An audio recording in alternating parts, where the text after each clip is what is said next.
So we're going to talk about diabetic neuropathy today, which is an interesting subject because it's the leading cause of nerve damage in the world, and it's growing, as you've heard in the endocrine course. As diabetes is increasing, diabetic neuropathy is increasing. So this is the most common cause of nerve damage. You'll see patients throughout your career that have diabetes as well as other conditions that you're looking at, and the neuropathy associated with diabetes, its assessment is critical. This has the wrong date on it. We should change that next year. So the definition of diabetic neuropathy, and the one most important things I'm going to try to get across today, is very difficult to define this condition because it isn't a single entity. Diabetic neuropathy is a very complicated, multifactorial condition that has different manifestations, different etiologies, and to date, virtually no treatment. But here's a definition that we had an expert panel, experts from all over the world. We met in Washington. We met for 3 days, and this is the definition that was devised. The presence of symptoms and/or signs of peripheral nerve dysfunction in people with diabetes after the exclusion of other causes.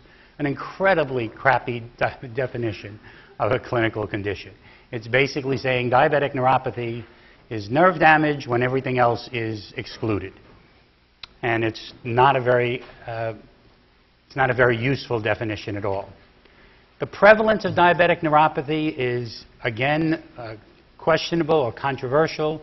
Approximately 10% at the time of diagnosis. So when you first recognize that a patient has diabetes, 10% of those patients will have neuropathy that is evident at that time point. What we've found is that many patients are diagnosed with diabetes because of the neuropathy. So they see a physician because they're having paresthesias or pain or numbness, and that determines that they have diabetes. That runs the series of tests, and diabetes is diagnosed, driven by the peripheral changes. During the course of the disease, between 50 and 80% of patients with diabetes will develop neuropathy. The exact number is dependent on the duration of the diabetes. Type 1 diabetes is different than type 2 diabetes in terms of prevalence of neuropathy, but a substantial number of your diabetic patients will have neuropathy as a major complicating side effect. Many subjects are asymptomatic at the time of diagnosis or asymptomatic during the early course of the disease. They're unaware of the fact that they have neuropathy. You must not think of diabetic neuropathy as always the painful type. Many patients will have pain, paresthesias as the dominant feature, but other patients will be unaware of the fact that they're having neuropathic symptoms, that they've lost function. When you get to be my age, you go to a restaurant, you can't read the menu. Your arms aren't long enough to hold the menu far enough from you so you could read it, because we're all farsighted at this point. And we're very aware of changes in our vision. But you can lose 20, 30, 40% of your sensation in your feet and not be aware of it until it's tested. So I vividly remember the first time we developed some devices for testing diabetic damage, and I had a patient, I had a thermal-coupled device that I could measure temperature sensitivity. I asked the subject to press down with his foot on the device and tell me whether it was cold or warm. He pressed down and bled all over my rug in my office because he couldn't feel how hard he was pressing, and he literally cut his foot as he was pressing on the device that I had developed to test for foot pain. He was unaware. Patients will get home, take off their shoe, and realize they've stepped in a nail and have bled into their socks without being aware of it. So one of the most important things is to test for changes in sensation, because that's an early measure. As I said, diabetic neuropathy is a growing problem as diet changes around the world. We're now, for the first time, seeing patients with type 2 diabetes that are children, teenagers with type 2 diabetes, which is, as you've heard, is fairly unusual. Generally, diabetic neuropathy is a symmetric distal polyneuropathy. This is a slide that Herb showed you in the nervous system course. This is a stocking and glove distribution. It's generally a length-dependent distal axonopathy. The ends of the axons begin to die back towards the soma. The longest fibers are the most vulnerable, so the sensory fibers in your feet are the most vulnerable, and here's loss of sensation, here's shading, lessening of sensation, hands and feet first usually. The hallmark is a stocking and glove distribution, slowly progressive, distal to proximal. It changes in individual patients, but the ballpark figure is about a 5% loss of sensation per year. So in the years after diagnosis with diabetes, your patient may lose 5% of their perception each year in that period of time. Obviously, some patients more rapid.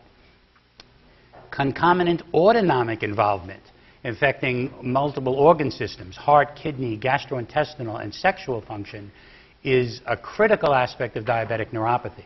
We used to think that somatic neuropathy occurred early and autonomic neuropathy occurred late. The most recent data suggests that autonomic neuropathy may be as early as any changes in somatic neuropathy. And of course, autonomic neuropathy is something that can be lethal when it involves heart. So the awareness of autonomic component is growing. Classifications, and again, I've gone to meetings where people have presented 15 types of diabetic neuropathy, listed 15 different subcategories of diabetic neuropathy. Those are the splitters, people who want to split things into smaller and smaller categories. I've made the division smaller than that. But focal neuropathies, neuropathies that affect one part of the peripheral nervous system, are an aspect of diabetic neuropathy that you need to understand. The key is diabetic amyotrophy. This is a muscle change, proximal, asymmetric, dominated by motor involvement. Very different than you think of when you think about diabetic polyneuropathy. So you can have a patient that presents with muscle effects in the right upper thigh, and that can be diabetic neuropathy. This is a type of focal amyotrophy. Most, as I said, are polyneuropathies, generally symmetric, multiple nerves involved, that's why they're polyneuropathies, predominantly sensory and predominantly symmetric, but that can not be gospel. You can have a patient that develops symptoms on one side. As I said, insidious and progressive.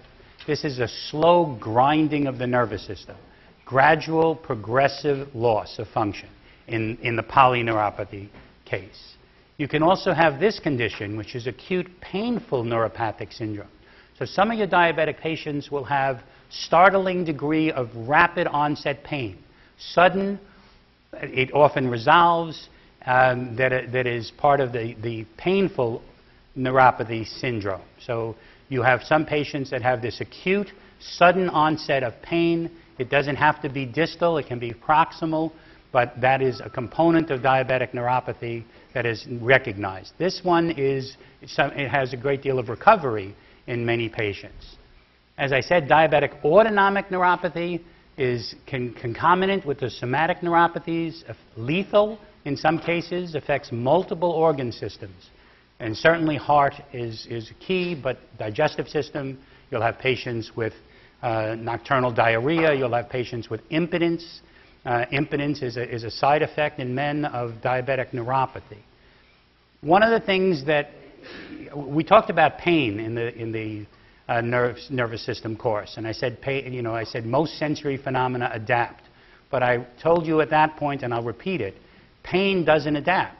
So you'll have patients that'll have painful diabetic neuropathy for their entire life. They'll have pain until the nerve goes so bad that it loses function. There are devices that can keep the sheets off the feet of diabetic patients, little triangles that you can buy online and put on the bottom of your bed so the weight of the sheet is not contacting your toes, because that's painful in a diabetic neuropathy syndrome. This last one is one that I want to emphasize because this is rapidly changing. CNS involvement. The central nervous system, cells within the brain are not immune to the effects of hyperglycemia. And more there's evidence of changes in the central nervous system that are major components of diabetic neuropathy. Memory impairment, visual deficits, altered cerebral autoregulation, increased cortical inhibition have all been described as part of the central nervous system effects of hyperglycemia. Cognitive changes, as an example. The paper that I reviewed this last weekend for the journal Diabetes was making the point of Purkinje cells in the cerebellum affected as early in diabetic neuropathy. So you think of Purkinje cells, motor neurons, and the tucked away in the cerebellum. There's now evidence that those neurons are affected by diabetic neuropathy, by hyperglycemia that is present in diabetes. Here's a paper that is important. This was in neurology in 2011, and the reason I kept it is because they were making the point that you can have painless diabetic motor neuropathy. I described this earlier, but it's something that many physicians are unaware of, that a patient can come in with a motor neuropathy that is not painful, but is due to the diabetes and due to the nerve damage associated with diabetes. So keep in mind that don't have a preconceived idea of what diabetic neuropathy is, because it can manifest in a number of different ways. Long-term effects. The somatic effects of diabetic neuropathy, the most common numbness, that includes ulceration. Ulceration is a byproduct of the numbness. Amputation. Your diabetic patients, your elder diabetic patients, will be very concerned about the possibility of amputation of the distal limbs. Impotence in men is an important factor. All involve loss of sensory function, numbness. Pain, of course, is a key. Unrelenting, especially at night. Allodynia, remember allodynia. These are all characteristic of the pain in many diabetic patients. Paresthesias, tingling, odd sensations. Patients reporting, an odd, unusual, repeating sensation. That is also a somatic manifestation of diabetic neuropathy. The autonomic symptoms, 54% of type 1 patients have autonomic symptoms if they're looked for carefully. 73% of type 2 diabetics will have autonomic involvement in the neuropathy, and especially in the later stages. Exercise intolerance, myocardial ischemia and infarction, hypotension, and death. With symptoms, 2.5-year mortality rate is 27% from when you start picking up the symptoms of autonomic neuropathy. 5-year mortality rate is 53% when you pick up clear evidence of cardiac involvement in diabetic autonomic neuropathy. Those are very high numbers. This is showing you some of the effects of diabetic neuropathy, and you'll see this if you're treating patients. I spent some time at a clinic in East London, a foot clinic in East London. We were doing a study on diabetic neuropathy, and I sat for 2 days watching patients in East London, the poor section of London, seeing their diabetologists. And ulcerations were amazing, how common they were and how extensive they were. These are just examples. Ulceration is actually complex. It involves numbness and the fact that the patient doesn't feel the pressure, but it also involves changes in sweating. So the foot is not properly lubricated. Changes in movement, so the muscles, so that the foot is not being lifted and being removed when pain is occurring.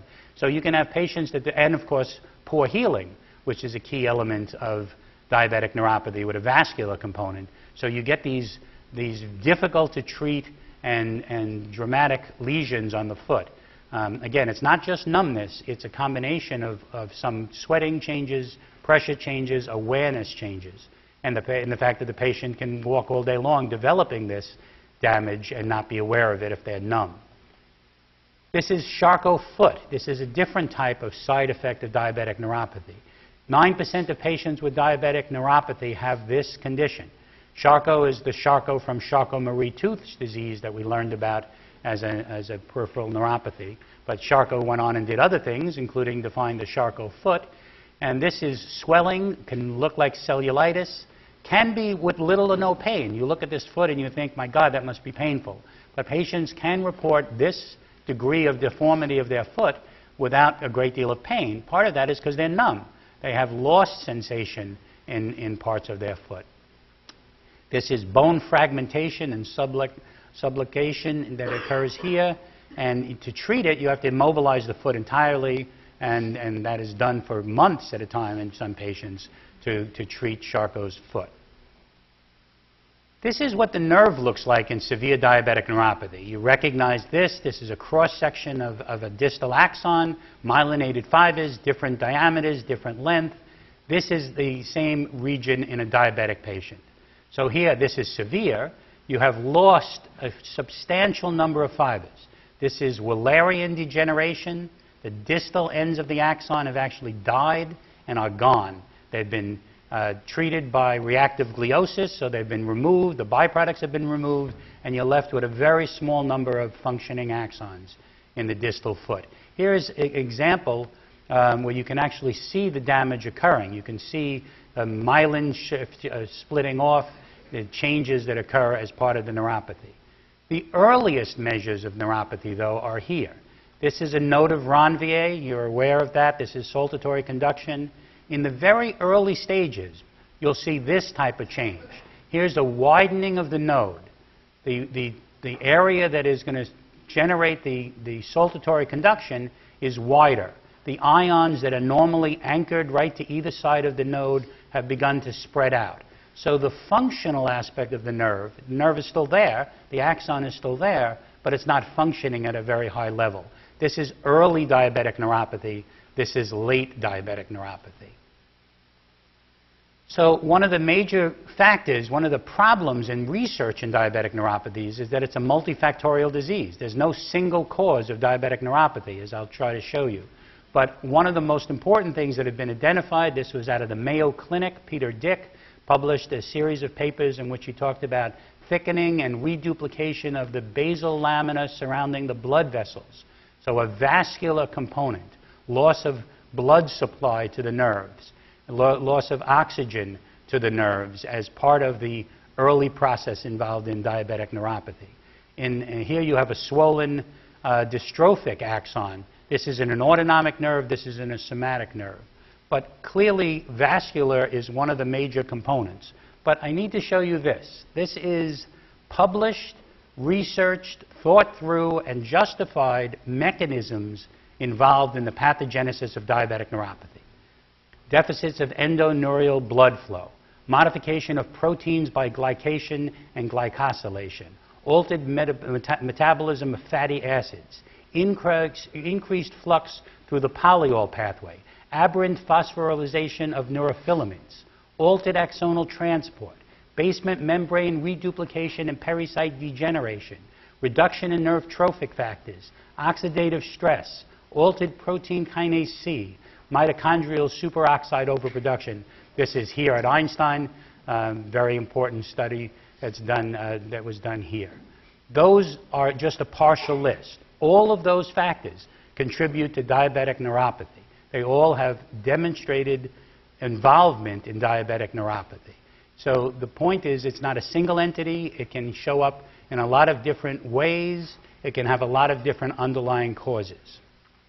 Diabetic neuropathy is unquestionably a multifactorial disease.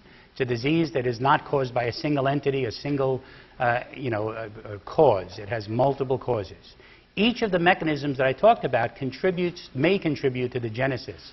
So what you're really talking about is the weighting of the components of those 10 elements has to do with the timing of the insult, the age at which it occurs, the genetics of the patient, and the lifestyle of the patient. What their diet is like, what their exercise patterns are like, etc.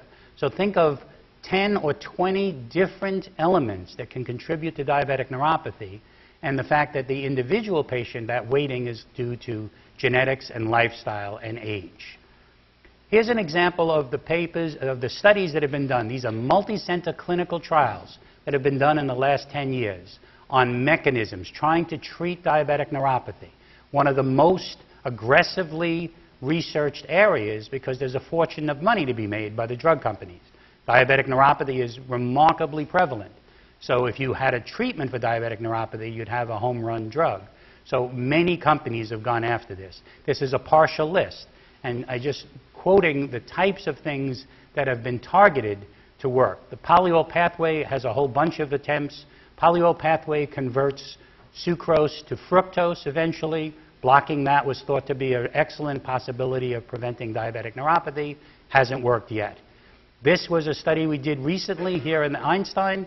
This is VEGF, vascular endothelial growth factor, increasing blood supply. So this was thought to be highly promising, that we could increase the blood supply by giving an element that changes blood vessels and gets more oxygen. Didn't work. A current study we're doing here at Einstein is C-peptide at the moment. replacing C-peptide in type 1 diabetics. I'll let you know if it works next year. But none of those have worked. So how do you measure? How do you look in the clinic? When you're faced with a patient, what do you do to check for diabetic neuropathy? Signs and symptoms are, of course, you know what signs versus symptoms are. Signs are something the physician can measure. When you bang a tuning fork, when you take a reflex hammer, that's a sign. Symptoms are something the patient reports to you. Electrophysiology, direct measurements of nerve function. Histology, neuroimaging is emerging. There's the newest papers out now using diffusion tensor imaging to image peripheral nerves and to image the cornea and to look at nerves in the cornea. So there's now new techniques, imaging techniques, that may allow us to look at the state of nerves without invasive and without electrophysiology. Measuring sensory function using instruments to test sensory function, autonomic testing, and quality of life is a standard measurement to look at for changes. I want to just tell you about this new quality of life instrument because I thought it was fascinating. Most quality of life, the physicians comes up with what is important to the patient. And they say, do you have the following, rate your ability to do this, ability to do that, and they come up with a list of elements, mostly dealing with function, dysfunction. There's a new movement that is talking about quality of life by asking the patients to define what's the most important thing to you. So the patients make a list of the things that they find most important in their life and what they believe the disease is interfering with. And then they rate the changes in those elements. And what surprised a lot of the physicians were things that were listed were social relationships, mood, stress level, job status, functional capacities, independence, self-image, and religious aspects, all of which were listed by patients as important elements that they wanted to treat with the condition as opposed to what the physicians were measuring. This is an interesting publication that is attempting to look at examples of the clues that the patients selected, as I said, were family, finances, health, recreation, work, religion, and physical function. Different than what the physicians. So this is an interesting new approach to quality of life measurements. Here's electrophysiology. I'm sorry I'm going so fast, but I have only 10 minutes to go. So here's electrophysiology. This is nerve conduction. You remember nerve conduction? We can measure the speed at which the nerve conducts a volley. Fastest, about as fast as a tennis player can serve a tennis ball. But this is the normal nerve conduction response. Electrical stimulation is here. This is the response of the nerve. This is the beginning of diabetic neuropathy, a slight slowing. With time, that gets longer, it gets later, the axons are conducting slower. All the axons are here. The area under the curve here is equal to the area you haven't lost axons, but they're slower. The node of Ranvier is not working as well. The amount of myelin is lessened. And here you have loss of axons, dropout of axons. This is end-stage diabetic neuropathy. Many of your patients that even will be without pain will have severe loss of function, as you can see here. And this is just the mechanisms that cause it. This is one of the more important slides that was done. This is a study done by the DCCT, Diabetic Control and Complication Trial. Here they did glucose measurements 9 times a day in a group of patients. One group of patients was treated normally with glucose control. One group of patients, they had their glucose taken 9 times a day, and they adjusted the glucose continuously. This is the nerve conduction bars at the end of 5 years. These were type 1 asymptomatic patients at the onset of the study. The nerve conduction in the blue bars are those that received intense glucose therapy, and the golden bars are those that had normal therapy. There was a clear difference, highly significant difference by carefully monitoring and adjusting glucose levels. The most important thing of this study, we participated in this study here at Einstein, along with, I think, 50 other sites around the world. But one of the most important things is this difference lasted for more than a decade. It continued to be present in the later follow-up studies. The patients that received intense glucose control, very careful, very constant monitoring and adjustment of glucose levels, had a better output, better nerve function decades after the study ended. Now that's a very important piece of information. This is just showing you the sensory organ for touch. This is a Pacinian corpuscle, as you all knew on the last test. But here's how we measure it in the clinic, what you're going to be facing with trying to know if your patient can't feel correctly. This is a tuning fork, and the standard tuning fork that Mitchell showed you the other day when he was talking about sound, this is a calibrated tuning fork. This is a new variety of tuning forks. So instead of just saying, tell me when you feel it, tell me when you don't feel it, you have a way of measuring and quantifying the sensation of the patient. Traditionally, physicians bang the tuning fork, they put it on the patient, they said, tell me when you don't feel it. The patient would go, okay, now I don't feel it. The physician would put it on themselves, and if they could still feel it, they'd say the patient has a deficit. As the physicians got older, the patients got healthier. So now we have a calibrated tuning fork. We have a way of directly measuring and documenting the level of vibration that the person can't feel. Here's a monofilament. This is a very simple test. These are, originally they were horse hairs. Von Fry in the 1800s pulled hairs off a horse's mane, different thicknesses, and you press the hair until it bends. And you can do that. You can buy these as devices that have different pressure points, and you can see when the patient can detect. Here we're looking at the distal surface of the finger. You could do it on the foot and see when the patient can detect a 10-gram monofilament or a 5-gram monofilament or a 1.5-gram monofilament. These are just examples of tools that can be done very quickly in the clinic. Here's some others. This is called a neuropen. Here you press and say, can you feel sharp versus dull? So this is a device that is being used now pretty extensively. You can touch here and say, do you feel this as sharp or dull? Patient will feel it unless they're really numb, but they may not feel it as sharp if the small diameter fibers carrying pain and sharp are not present. You can do a distal to proximal gradient. You could measure at different points to see where they begin to feel pain normally. Here's a thermal device developed here at Einstein. This is the device in which you can measure temperature. This can be temperature controlled. You can dial in a particular temperature. You can place it against a toe and say, does this feel warm? Does this feel cold?